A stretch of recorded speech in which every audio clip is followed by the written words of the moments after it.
ક્યારે વિચાર્યું છે કે કેલેન્ડરનું કોઈ એક પાનું, કોઈ એક તારીખ, એની અંદર આખા માનવ ઇતિહાસની કેટલી બધી વાર્તાઓ છુપાયેલી હોઈ શકે? ચાલો, આજે આપણે એવી જ એક તારીખની મુસાફરી કરીએ, 1 માર્ચ, અને જોઈએ કે આ એક જ દિવસ કેવી રીતે રાષ્ટ્ર નિર્માણથી લઈને પ્રકૃતિની જાળવણી અને કલાની ઉજવણી આ બધાનો સાક્ષી બન્યો છે. પણ સવાલ એ છે કે એવું તો શું બને છે કે કોઈ સામાન્ય દિવસ અચાનક ઇતિહાસના પાના પર અમર થઈ જાય છે? ખરેખર એવું શું છે જે એક તારીખને ખાસ બનાવે છે? જવાબ કદાચ આપણી આસપાસ જ છે. ક્યારેક એ કારણ હોય છે કોઈ મોટા નેતાનો જન્મ, કે પછી એમનું મૃત્યુ, અથવા કોઈ એવી સંસ્થાની સ્થાપના જેણે આખા દેશની દિશા જ બદલી નાખી હોય. તો ક્યારેક એ એવી ક્ષણ હોય છે જ્યારે માણસ જાત નક્કી કરે છે કે ના, આપણી આસપાસની આ કુદરતી દુનિયાને બચાવવી જ પડશે. અને ઘણીવાર એ આપણી અંદરની એક ઈચ્છાનું પ્રતીક બની જાય છે, કશુંક નવું શોધવાની, નવી સીમાઓ પાર કરવાની, પછી ભલે એ આપણી ધરતી પર હોય કે એની બહાર અવકાશમાં. અને હા, કલા અને સંસ્કૃતિને તો ભૂલી જ ન શકાય. એ પણ એવી યાદગાર ક્ષણો બનાવે છે જે ક્યારેય ભૂલાતી નથી. તો ચાલો આ બધા જ પાસાઓને આપણે 1 માર્ચના ઉદાહરણથી ઊંડાણમાં સમજીએ. તો શરૂઆત કરીએ આપણા પોતાના દેશ ભારતથી. જોઈએ કે 1 માર્ચની તારીખે એવી કઈ ઘટનાઓ બની જેણે આધુનિક ભારતના ઇતિહાસને ઘડવામાં, એને આકાર આપવામાં બહુ મોટો ભાગ ભજવ્યો. જુઓ, અહીં 3 અલગ અલગ ઘટનાઓ છે. એક જન્મ, એક સંસ્થાનું નિર્માણ અને એક મૃત્યુ. અને આ ત્રણેય ભેગા મળીને ભારતની એક આખી યાત્રા બતાવે છે. સૌથી પહેલાં 1886માં મોતીલાલ નહેરુનો જન્મ. આ એ સમય હતો જ્યારે આઝાદીની લડતના પાયા નંખાઈ રહ્યા હતા. તેઓ માત્ર એક વકીલ નહોતા, પણ સ્વરાજ પાર્ટીના સ્થાપક અને કોંગ્રેસના પ્રમુખ તરીકે અંગ્રેજો સામેની રાજકીય લડતના એક મુખ્ય માર્ગદર્શક હતા.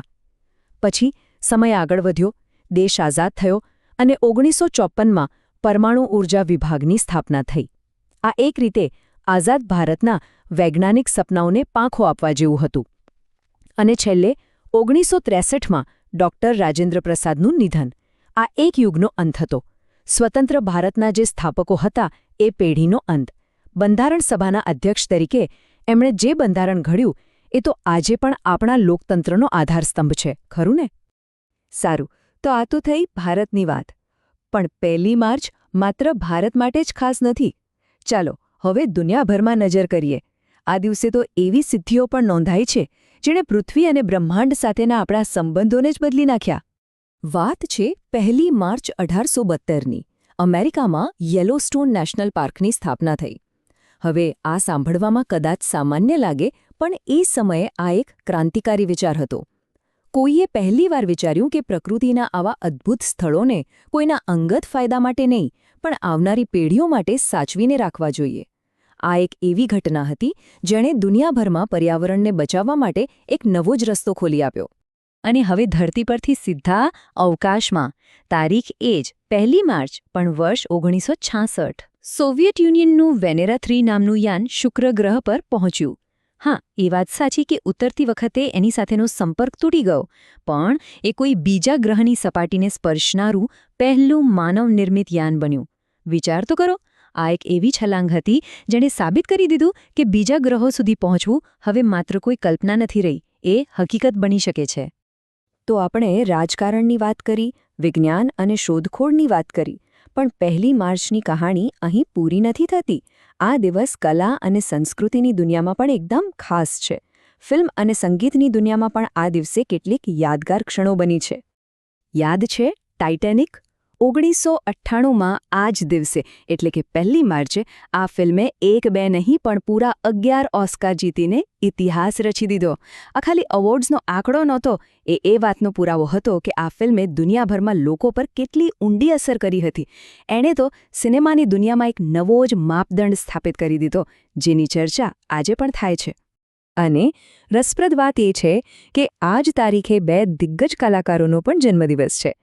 એક છે બ્રિટિશ ગાયક રોજર ડાલ્ટ્રે, જેમણે ધ હુ બેન્ડ સાથે પોતાના દમદાર અવાજથી રોક મ્યુઝિકને એક નવી ઓળખ આપી. અને બીજી બાજુ છે સ્પેનિશ એક્ટર હાવિયર બાર્ડેમ, જેમના અભિનયનો તો કોઈ જવાબ જ નથી. આ કેટલી અદ્ભુત વાત છે નહીં કે એક જ દિવસ સંગીત અને અભિનય એમ બે અલગ-અલગ કલા ક્ષેત્રોને આવા મહાન કલાકારોની ભેટ આપે છે. તો આ બધી અલગ-અલગ વાર્તાઓને જોડીને આપણે શું સમજી શકીએ? 1 માર્ચની આ આખી સફર આપણને એ બતાવે છે કે ઇતિહાસ કોઈ એક સીધી લીટીમાં નથી ચાલતો. એ તો એક સુંદર ચિત્ર જેવો છે, એક મોઝેક જેવો, જેમાં ઘણા બધા નાના-નાના ટુકડાઓ જોડાઈને એક મોટી તસવીર બનાવે છે. મતલબ કે એક જ દિવસ એ રાષ્ટ્ર નિર્માણનો સાક્ષી પણ બની શકે છે. એ જ દિવસ શોધ અને સંરક્ષણની દુનિયામાં એક મોટી છલાંગ પણ લગાવી શકે છે.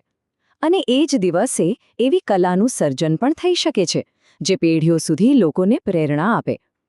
ટૂંકમાં ઇતિહાસ એટલે રાજકારણ, વિજ્ઞાન, પ્રકૃતિ અને સંસ્કૃતિ, આ બધાનું એક અદ્ભુત મિશ્રણ. અને આ બધી વાતો આપણને એક બહુ જ રસપ્રદ સવાલ પર લાવીને ઊભા રાખે છે. જેવી રીતે આજે આપણે ભૂતકાળની 1 માર્ચની આ બધી ઘટનાઓ યાદ કરી રહ્યા છીએ, ક્યારે વિચાર્યું છે કે આજે, અત્યારે, આ જ ક્ષણે દુનિયામાં એવું શું બની રહ્યું હશે જે ભવિષ્યમાં લોકો માટે ઇતિહાસ બની જશે? કદાચ એનો જવાબ આપણી આસપાસ જ ક્યાંક છુપાયેલો છે.